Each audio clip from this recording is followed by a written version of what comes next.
Alright, here we go. Where's the wagon? No, that's the cake. Where were you on April 27th of 2014? You may not remember specifically, but I'm sure you probably remember the canonization of Pope John Paul II. He grew up in Poland and started a young life growing up in a mainly Jewish community in Poland with his family. He actually fell in love with a young Jewish girl in the city that he was living in shortly before moving to Krakow to study. When he moved to Krakow, he studied languages primarily and history of the world. While he was in the midst of his studies, Krakow became involved in World War II with the Nazi occupation of Poland. During this, Pope John Paul II had many run-ins with the Nazi hierarchy and decided to join the seminary in 1942 to avoid most of this conflict. He was ordained in 1946.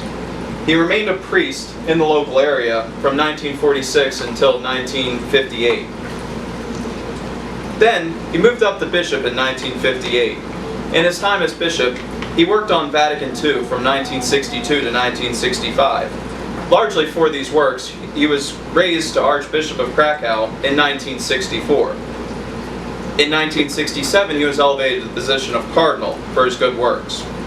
During that time, he worked on Commemorative, which was a encyclical that condemned both abortion and birth control and was one of the most controversial things he did in his lifetime. Then, in 1978, he was elected to the position of Pope.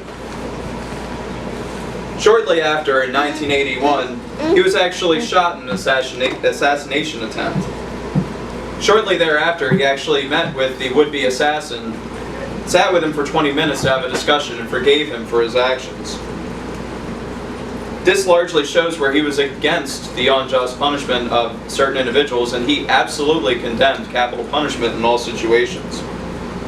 He worked tirelessly against dictators in places like Chile, Haiti, and Paraguay, and he was most outspoken against communism, specifically the Soviet Union. These are the works that he is mostly remembered for, was for his role in bringing down the Soviet Union and the defeat of communism. For this, he was canonized again in 2014 after his death in 2005, and will always be remembered as Pope John Paul II the Great.